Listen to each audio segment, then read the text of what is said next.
So to kind of kick things off, okay, I got 15, 20 minutes. I want to walk you guys through. I want to set the stage for kind of what today's content's going to be about. There's a lot of moving pieces here, and we're not going to be able to go super deep in anything, but we're going to go very wide throughout the whole industry. And 5-6 months ago, when we were planning out content and we were trying to figure out what did we want this year to be about, I wanted to make it so that we mind map the whole industry from a recruitment and retention standpoint.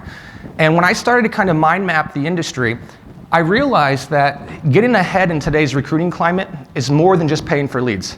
It's unequivocally more than paying for leads. And we, CDLLife, we're an advertiser, we're a marketer, so it's tough for me to say that. It's tough for me to say, hey, you can do better without paying for leads.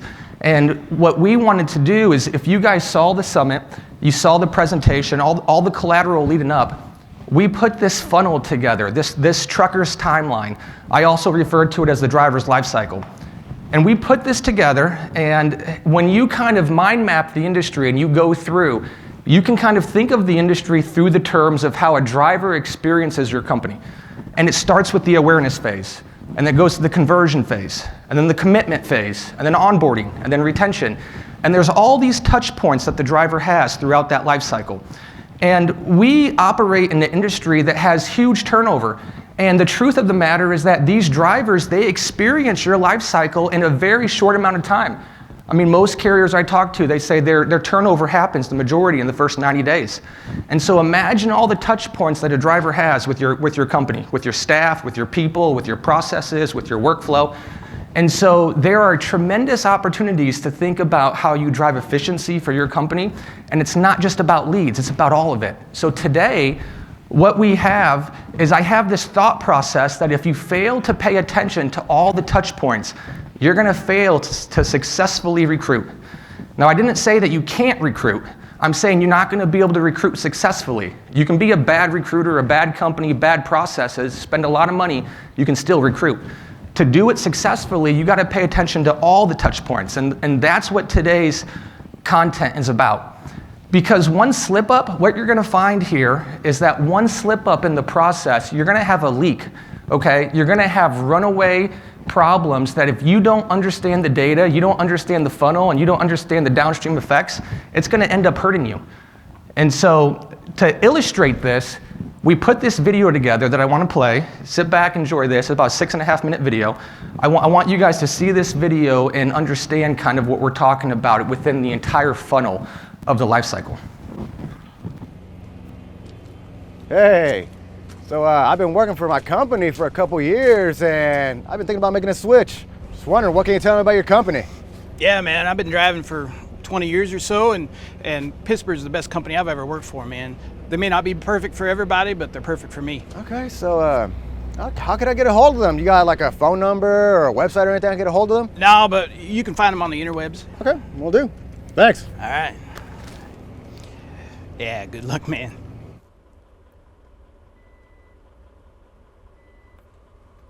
Oh, video. Drivers, keep America moving. You deserve to drive for a company that'll treat you like a name and not just another number. Driving for Pittsburgh Trucking Company isn't just another job, it's an experience. Start your Pittsburgh experience today.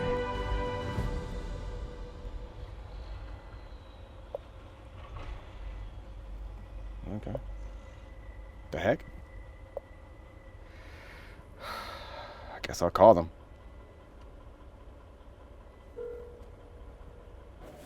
Thanks for calling Pittsburgh Recruiting. Hi, I ran into one of your drivers and I was really interested in figuring out more about your company. Oh, how'd you hear about us? I just told you I talked to one of your drivers. Yeah, I don't have a referral code for that.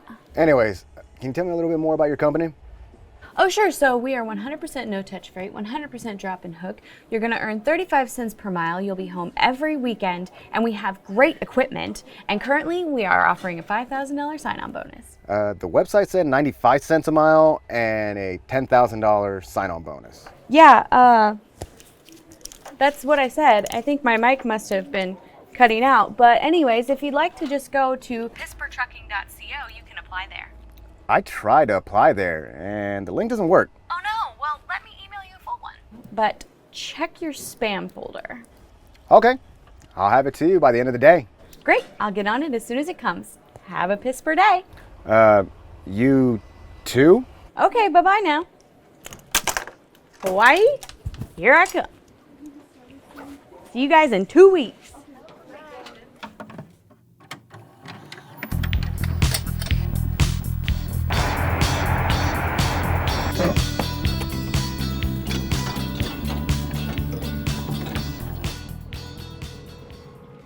Thank you for calling Pisper Recruiting. Hey, I put an application about a month ago, and I have not heard anything back. Did you not get my voicemail? No, I haven't gotten a call from anyone. You're approved. I'm approved. You're approved. I can get you in as soon as next week. Let's make it happen. I'll get your bus and hotel info right over. Bus?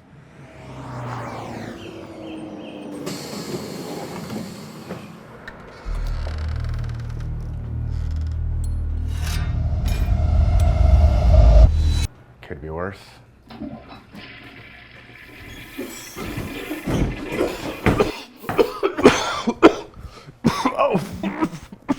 Hey man, you must be the roommate.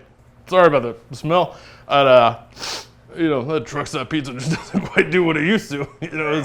But this week will be good. I think it's gonna be a blast. I think it's gonna be. You good?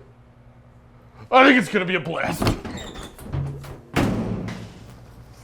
Time to hit the hay. Whoa, what the heck? I think I broke it. Do you mind if I watch some TV? Knock yourself out. Cool.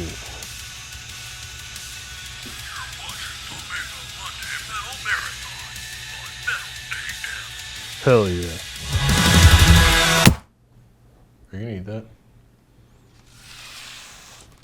Welcome to Pittsburgh. Just to be clear, I'll be going over the details of the job. We are 99% no touch, 99% drop and hook. We have great equipment and a $10,000 sign-on bonus. Just fill this out and we'll go get your truck. So what kind of trucks do you guys have? Oh no, not you. You failed your drug test. What are you talking about? Dude, you're literally wearing a t-shirt with a T-Rex and pot leaves all over smoking a joint. My man. All right, you got me. But can't blame a guy for trying though, right? High five. Here's your brand new truck. This isn't a brand new truck. This is a piece of junk. It's new to you. That's all we got. Well, here's $100. That'll get you a mattress. Get one on the way out. You serious? Yeah, come on. Let's go meet your dispatcher and get you on the road. Hey, great to meet you. Hey. All right, I've got your first 3 weeks planned out here. Looks like your first unload is this Saturday. What? I was told I'd be home every weekend and that this was a no-touch freight and 100% drop and hook. It is. You'll be home every weekend. You're not driving. And all you gotta do is drop the trailer off at the dock. You get out, unload it. You're not touching the freight necessarily, just the packaging that it's in. Then, once you're all done, you hook up to another trailer and do it all again. You've got to be kidding me. Next thing you're gonna tell me is that the sign-on bonus pays out over 20 years or something. But hey, at least it pays 95 cents a mile.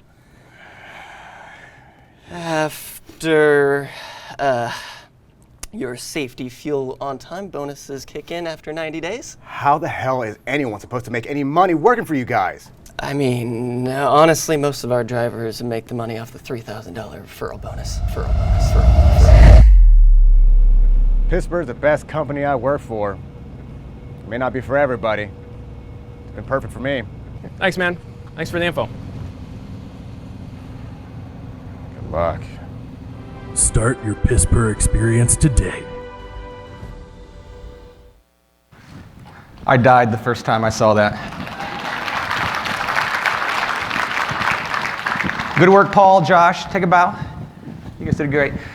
So I had to do that video because of course that's a parody video, but I would say it's probably not uncommon to some of the experiences that drivers have. Maybe not all of the problems, but some of them, right? And when you look at that timeline, this funnel that I talk about with all the touch points along the way, if you look, if you dissected that video, what do they do poor? And that's what I'm talking about today. Identify what you don't do well. In this video's example, they did several things, and this is not all of them, and of course we staged the video to make this point, but the company's website wasn't optimized for mobile, right? The application link, it wasn't working. The recruiter's telling the driver to go back to the website to apply instead of getting that driver to apply right then and there. Lack of communication, the driver took 30 days to find out whether he was approved. Advertising wasn't matching reality, expectations weren't met right away. And then the truck, the equipment, the share in the hotel. I mean, I could go on, but that is the reality. And when you dissect that life cycle through a driver and you go back to the point that they experience it very, very fast with the company, and you know that driver can find a job in one day when he's pissed off, right? You start to realize why our industry operates the way that it does. And so to set the stage is that I wanted to get everybody thinking through the mindset of inputs versus outputs. Now, you being a recruiting director, what can you influence? What do you have the power to control? And what I did is to really illustrate this. Here's a picture of backyard, terrible landscaping. That's the before. That's the after. It looks way better, right? I mean, but the deal here, what I'm trying to make is that to fix this, to go from before to after, you need some mulch and you need some time. You need money and manpower, okay? That's 3 hours, right? Think of it this way. It took 3 hours to go to Home Depot, $50, buy the mulch, put your time in, and you go from that to this. Throughout the funnel, you're gonna find areas that you can influence, okay? And some things are gonna be cheap, some things are gonna take time. But I wrote these definitions, inputs, okay? This is what your carrier does to positively influence the strategic direction of an outcome, task, process, or workflow that affects your company. Okay, that's the input. You need to put that input in. What's the output? The output is the work that transpires after you put that time, work, effort, and investment into it. So you need to put your thumb on the scale where possible across the whole funnel, whatever is identified to get to the results that you want. And so simply put, you get out of it what you put into it, okay? Or it's just a general principle. And so here's before we kind of go through all the speakers, here's what I want you guys to think about when we dissect each stage. For me, I think what I'm trying to articulate is that change the word best. On this awareness phase, put best in front of everything. What you need to strive for is you need to have the best equipment and signage, the best online ads, the best creative practices, the best content creation, the best social media management. You need to have the best brand reputation, the best landing pages. We want you to have the best recruiter engagement, the best email campaigns. You get where I'm going out here? If you dissect each stage of the process and you strive to be the best, you will successfully recruit. Have a travel process better than anybody else's. Make sure that you meet expectations better than anybody else. Make sure that when you're in the retention phase that you have crisis management, issue awareness, that you're getting the feedback, you're building relationships. If you really took the time and you dissect each dot of this funnel on the way, you're gonna realize that there's some things within that funnel that are very easy, other things are hard. Don't pick the hard ones first. You can make tremendous positive influence in your company, but you just have to understand what things are broken and what things need help. Today's content is designed to go through every funnel to help educate what are the areas that you need the most help with. And to start that off, we have a huge lineup of speakers. I'm about to bring Michaela on stage. She works for Meta. She's our Facebook representative, and she's a wealth of information. She's going to share some of the best practices and the details about the inner workings of Facebook, the ad platform. We've got Charles Gracie with Hot Seat Services that's going to own the recruitment phase. We got a wonderful panel today for you. Becker Ridge, our VP of Operations, going to host. We've got Jesse, Sadie, and Bobby, a large carrier, mid-sized carrier, small carrier, to kind of go through the differences of onboarding at the size of companies, because the onboarding process changes at the company size. And then we've got Nick Shapler, our COO. He's going to talk about data evaluation, understanding the data, understanding macroeconomic trends, how that data helps you guys make decisions. And then to close us off, we got Leah. She was our keynote speaker last year. She does an amazing job, and she's here to talk about advocacy and what your carrier can do to advocate to drivers and how that affects you. And so I needed to set the stage so you guys just understood the theme of where we're going with today's content, because I really think it's going to help you just click and to say, this is what we need to do to improve. And so with that, I'm going to introduce and welcome Michaela on stage. But first, let's see how everybody did with the poll questions. Did anybody take a time out to ask questions? I'd be surprised if there's one in there. We do have one. Okay, let me think. What point of the trucker's timeline do you think is most important? They are all crucially important, but one of the things that I think that doesn't have a lot of focus is the recruitment stage. This is probably because my background, I started in this industry as a recruiter. I worked for Heartland Express. I was a recruiting director. One of the ways to get cheaper cost per hires, cheaper ratios, or lower ratios of leads to hires is having an effective recruiting department. And training good recruiters is tough. It takes time. Go back to that input versus output thing I said. To train a good recruiter, the money is the salary or the payroll cost, but to make that recruiter good, it's your manpower to train them, right? How do they learn? You hire an entry-level recruiter, so if you don't put the time in to train your recruiters, are they going to execute well? Are they going to, you're paying 50, 60 bucks for a lead? So I would say if I had to pick right now in terms of all the different things, probably the recruiting stage, but I don't like to silo into one thing. And so I'm going to introduce Michaela. We will get through all questions, so if there's more questions, we'll follow up. But I wanted to kind of make sure that everybody knew that at the end of every session, that's how we're going to do questions.